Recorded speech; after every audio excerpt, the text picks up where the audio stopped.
চাওক গণতন্ত্ৰৰ উৎসৱ প্ৰথম পৰ্যায়ৰ পঞ্চায়ত নিৰ্বাচনৰ ভোট গ্ৰহণ ইতিমধ্যে সমাপ্ত হৈছে আৰু এই মুহূৰ্তত মই তিনিচুকীয়া সৰ্বানন্দ সিংহ ষ্টেডিয়ামত থকা ষ্ট্ৰং ৰুমত উপস্থিত আছোঁ আৰু এই মুহূৰ্তত তিনিচুকীয়া জিলাখনৰ সামগ্ৰিক পৰিৱেশটোৰ ওপৰত মই অকণমান কথা পাতিব বিচাৰিছোঁ যিহেতু দুই এটা ভোট গ্ৰহণ কেন্দ্ৰত নিশা এই মুহূৰ্তলৈকে ভোটদান প্ৰক্ৰিয়া চলি আছে আৰু জিলাখনত যদি চাওঁ আমি সামগ্ৰিকভাৱে শান্তিপ্ৰিয়ভাৱেই ভোট গ্ৰহণ প্ৰক্ৰিয়াটো ইতিমধ্যে সমাপ্ত হৈছে আৰু যিসমূহ ভোট গ্ৰহণ কেন্দ্ৰত ভোট গ্ৰহণ প্ৰক্ৰিয়া শেষ হৈছে সেই ভোট গ্ৰহণ কেন্দ্ৰৰ পুলিং আৰু প্ৰিজাইডিং বিষয়াসকল আহি ষ্ট্ৰং ৰুমত আহি উপস্থিত হৈছে আৰু তেওঁলোকে নিজৰ নিজৰ বেলট বাকচসমূহ ইতিমধ্যেই নিৰ্বাচনী বিষয়াসকলক জিলা প্ৰশাসনক তেওঁলোকে প্ৰদান কৰিছে, তেওঁলোকে হস্তান্তৰ কৰিছে আৰু এই মুহূৰ্তত মই তিনিচুকীয়া জিলা আয়ুক্ত স্বপ্নীল পালৰ লগ পাইছোঁ আৰু তেখেতে যিহেতু সমগ্ৰ আজি নিৰ্বাচনৰ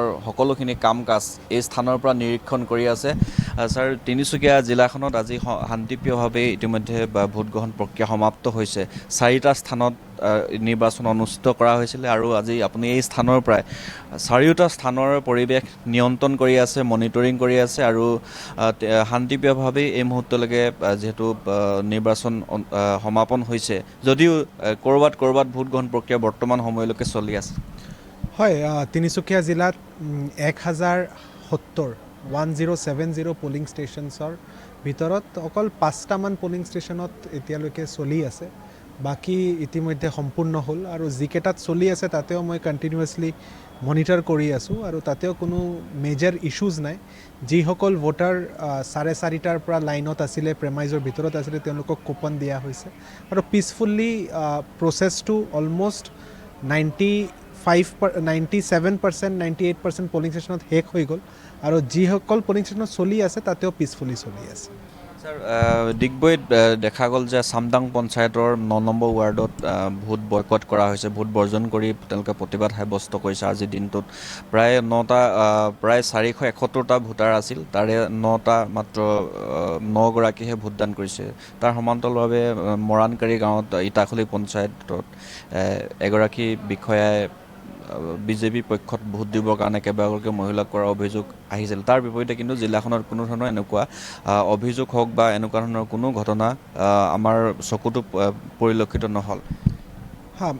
দুটা ৰিপৰ্টে মই পাইছোঁ, কিন্তু চিন্স আজি মই গোটেই দিনটো ব্যস্ত আছিলোঁ গোটেই ইলেকশ্যনৰ কাম কাজ মনিটৰ কৰোঁতে, চ' মই দুটা ৰিপৰ্ট পাই পেলাই মই অলৰেডি CDC ডুমডুমাক আৰু ইটাখুলিৰ কাৰণে ADCক মই সুধিলোঁ, কিন্তু চব কাগজ পত্ৰ যেতিয়া মোৰ ওচৰলৈ আহিব তেতিয়া যদি কিবা হৈছে তেন অফক'ৰ্ছ আমি একশ্যন লোৱা হ'ব।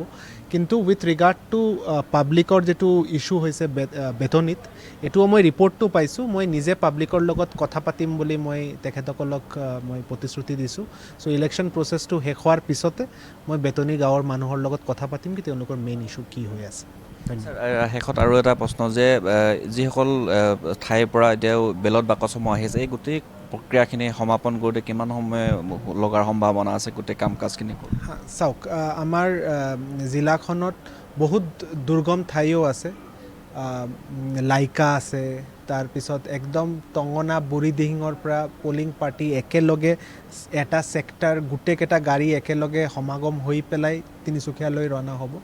চ' ৰাতি হ'ব, এতিয়াও 9টা বাজিছে, এতিয়া অহা আৰম্ভণি বুলিয়ে ক'ব লাগিব, মানে আমি পিক পিৰিয়ডটো এতিয়াও পোৱা নাই।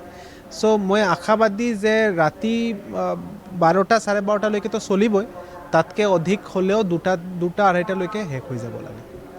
Thank U.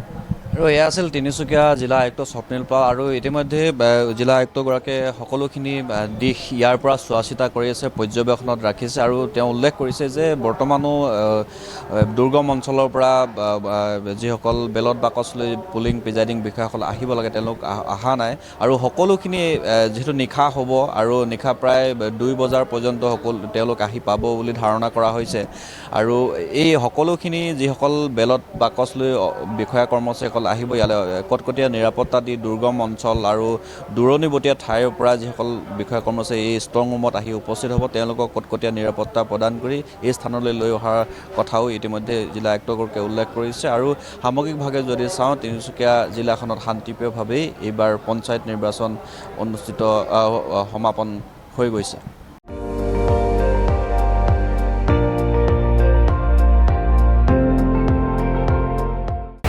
আপুনি চাই আছে ND24 সৰ্বশ্ৰেষ্ঠ নহয় সৰ্বোত্তমৰ দৌৰ।